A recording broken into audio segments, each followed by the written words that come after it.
Hello, everyone, and welcome once again to Of the Season, where we look at the best of the first and the last of the worst. Now, given that it's inching ever closer to Halloween and the wonderful month of October, it seems like we should get a head start on looking at some of the weirdest shows in the catalogue. So, this week we'll be looking at Archie's Weird Mysteries.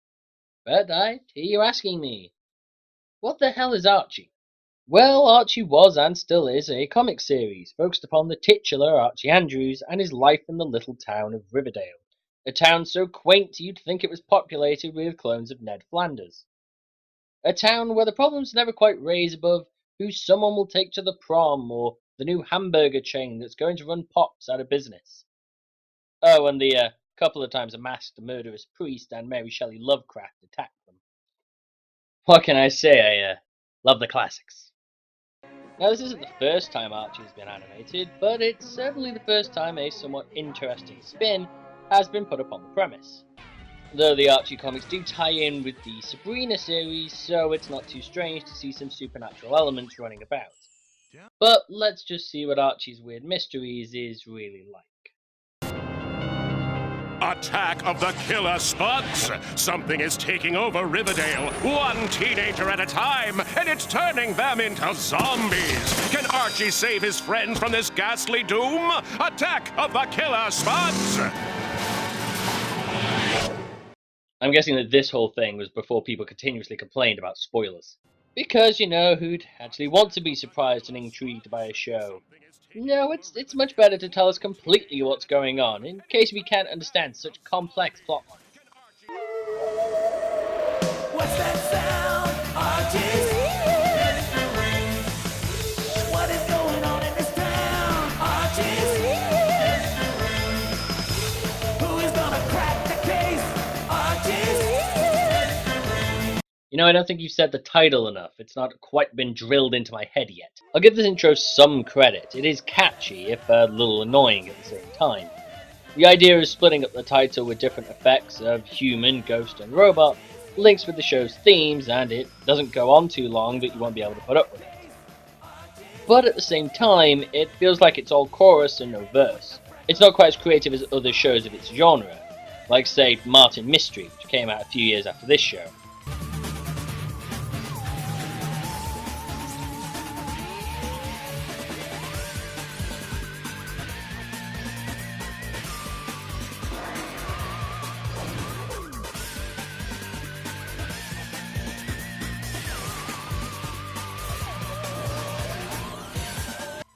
But at least it's not bland or out of place. It represents the show, which is what an intro should do, giving some overall plot information and who our protagonists are, even if it doesn't single them out very well.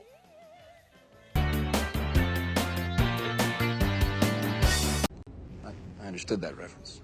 For anyone who doesn't get that reference.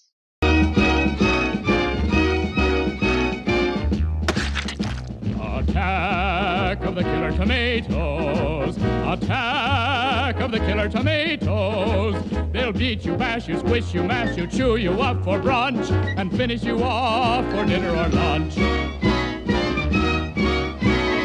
Yeah, that movie exists. It's just as silly as you think it is. And it has sequels. So, to open the episode, we start at Jughead's house, where Jughead is being scolded by Archie for watching too much TV. Done! Of course I've seen this one. Everyone's seen this one. So why are we watching it again? Archie, it's a classic.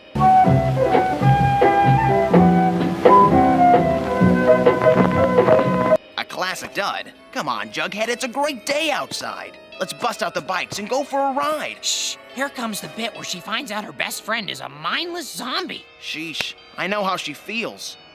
Mary, I think you should see this. Mary? Mary! If he's seen it before, why is he so scared?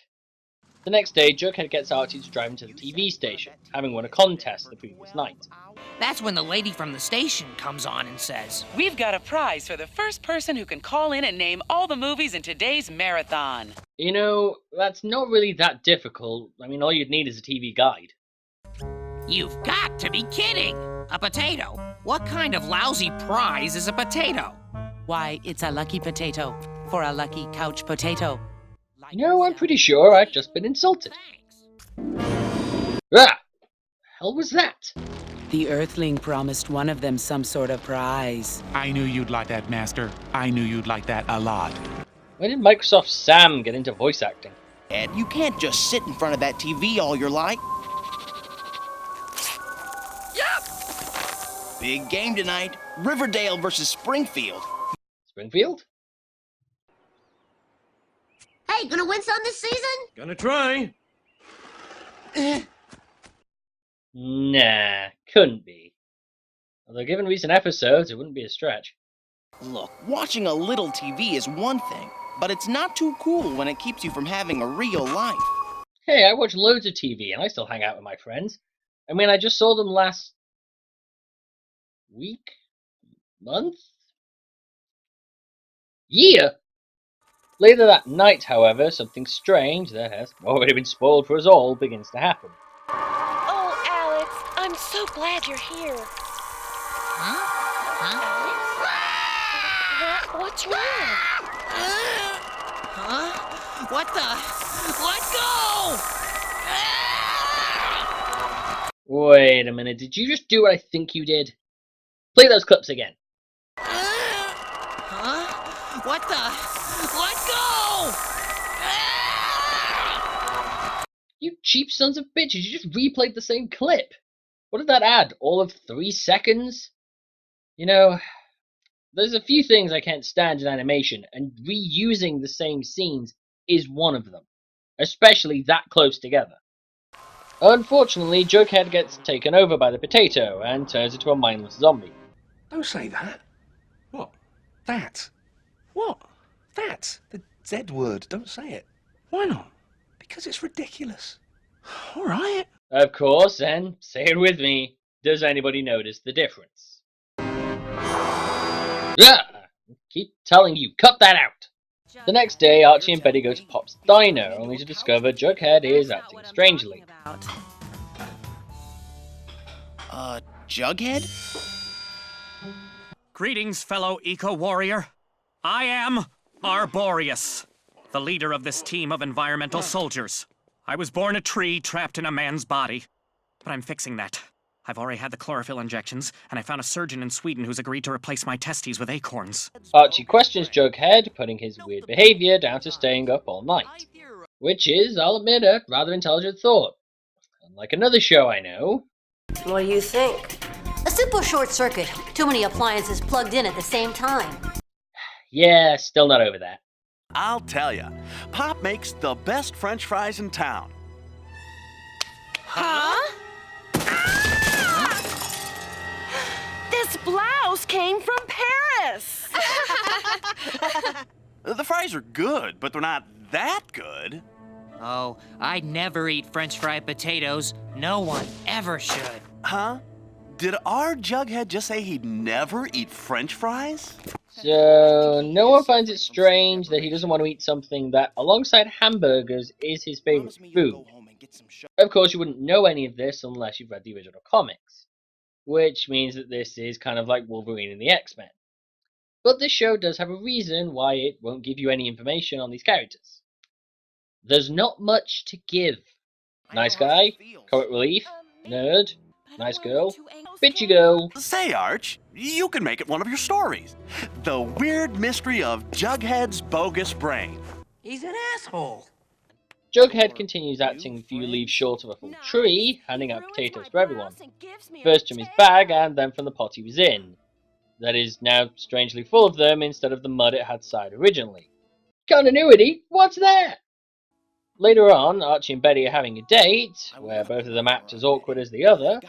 Cool. I hope he puts his arm around me, but I don't want to look too anxious. Popcorn? Sure, thanks. Oh, I just wish I understood why. Why I should care. Zap does raise a good point. Why should we care? Sure, those who know the comics might, but to us non-fans, we have no idea of this relationship past a few seconds ago, when both of them seemed pretty close without any sort of problem. Because I'll tell you that the problems of two white, heterosexual, middle-class suburbanites is really the least of my thoughts. As soon as Betty gets into the zone, I'll make my move. This is it. Careful now. Careful. My god, even the characters from Seinfeld didn't have this much inner monologue. You're not a patient, you're a customer. And you're not a doctor, but you play one in real life. Okay, maybe they do, but at least Seinfeld is funny. After the unnecessarily long moment of awkwardness, an arm does finally end up around Betty. Oh, Archie. There are so many things wrong with this, I can't even begin to explain. And the first person who says the word hentai gets shot. Not me, you idiots! Strangely, Archie does very little to try and save Betty, preferring to just gawk like the idiot that he is. Finally freeing Betty, the pair go to visit Jughead, finding him in the exact same state. And if potatoes did this, where are they now? I don't know, but... Well done, show. That shot makes it look like Archie completely vanished, and what the hell is Betty doing standing like that when she's talking to somebody? Oh, but I'm gonna call the police. Somehow Archie managed to hear none of that, despite being in the same room. So as Betty goes down like not even gonna finish that sentence, Archie makes a discovery. A second Jughead. Glad you could stop by. You're not Jughead. What a twist! The evil Jughead tells Archie about who is exactly behind this whole weird mystery. He said it! He said it! I was once a mere potato, but I have been liberated by the Master, freed by the Great Potato. The Great Potato? Oh, reviewing gods, I must thank you for the fact that I can now play this clip in both context with itself and the show. I can't let you out. Why not? Because the king of the potato people won't let me. I've begged him. I've got down on my knees and wept. Archie goes to rescue Betty, but Jughead's dog, that apparently has an emo fringe haircut, stops him momentarily. The evil Jughead tells Archie the Great Potato's plan. Even now, the Master's thoughts are being broadcast to all the potatoes of Riverdale. Potatoes that will bide their time. Which seems a little strange, given that the characters who didn't like Jughead seem to have kept the potato he gave them. To attack and absorb the human life force. Okay, potato-based aliens may be one thing, but you cannot open a fridge from the inside. I will have realism in my supernatural shows. Well, looks like the show's animation budget ran out of money again. Let's take a break, shall we, and hope that when they return, they've managed to scrounge some money from between the sofa cushions. As the animation budget gets a quick loan, we see that there is now an evil Betty, as we get another weird edit. Still not quite understanding the point of doing that edit, other than adding on an extra, 3 seconds worth of padding by turning down the opacity, rotating the image, and freeze framing? Huh?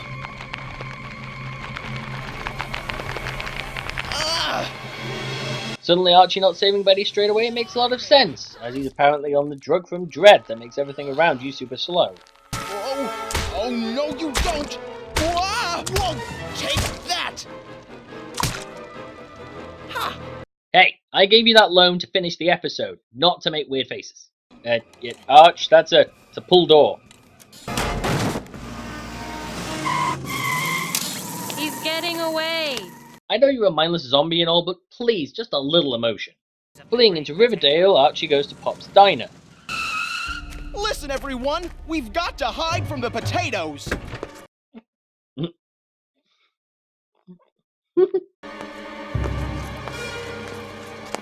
Oh, Archiekins, you can't hide from the potatoes.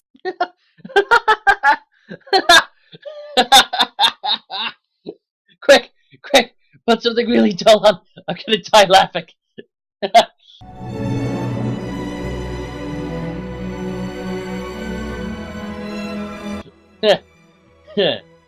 Okay, you can stop now.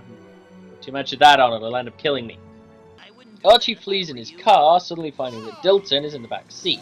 I don't remember this going well for Leon Kennedy. Let's see how it works out here.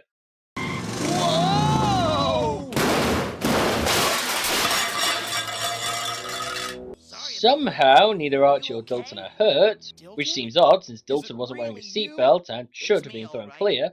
Dilton informs Archie that they're the only two people left. Apparently he thought he'd reduced the number to none by causing a freaking car crash. Archie and Dilton head to the TV station, working out that it's the source of the signal the potatoes are using. And despite being in a car, the zombies still managed to beat them to the station, chasing the pair away. And by that I mean they were inside the gates before the transition, and now they're a good distance away from it. I think the animation budget's running low again. As the pair flee, in one of the slowest chases ever put to screen, Dilton is briefly caught by one of the potatoes.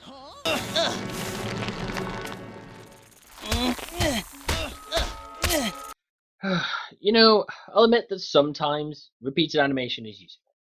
However, there it's not. It looks like he was failing to smash a potato with his foot.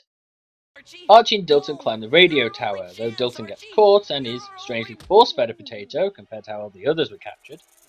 I guess maybe they thought that people would get sick of seeing the same thing over and over again.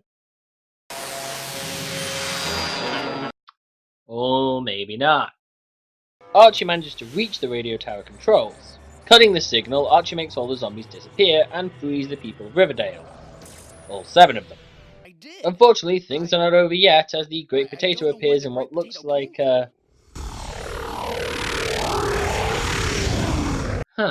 McDonald's new marketing ploy is really going all out. With Archie in trouble, Dilton comes up with a last-minute plan to save him and defeat the alien menace. Archie! Archie, turn on the dish! What? Turn on the dish and increase the frequency to full power!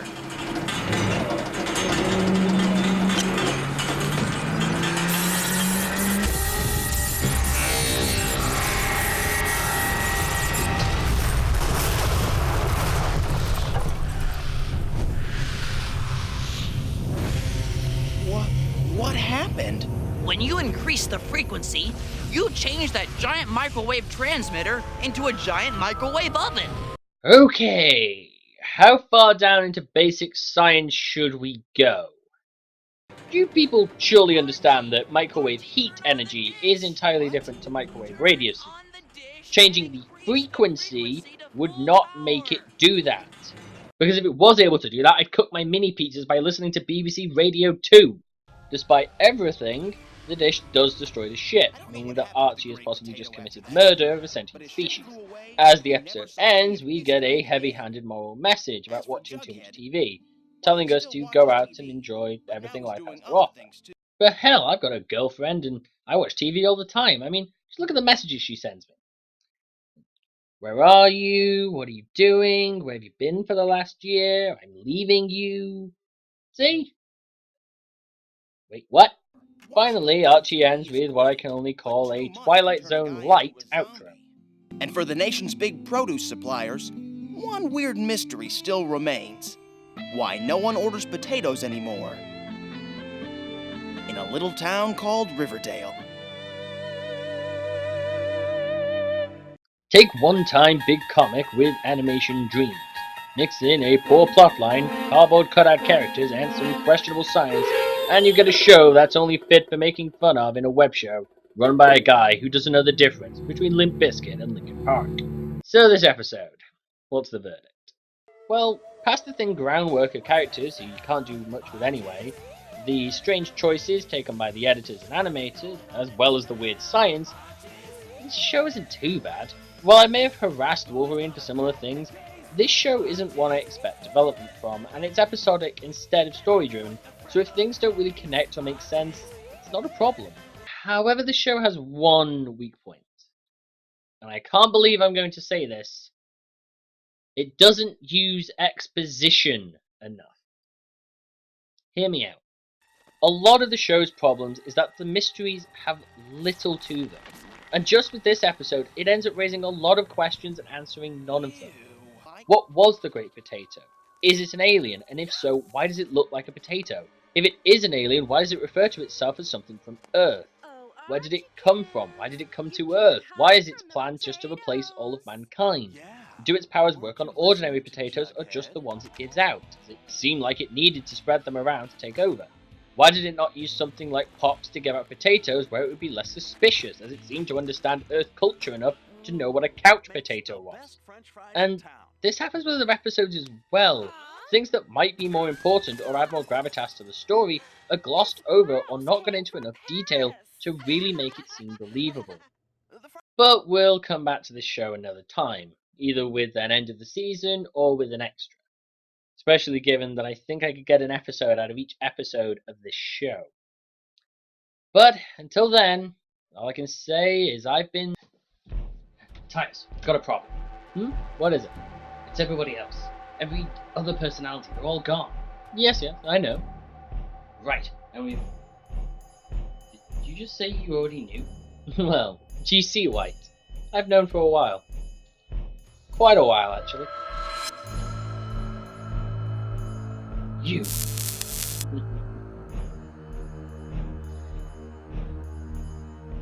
Viewer beware. You're in for a scare. That is the point. What the hell? Where the fuck did you put me?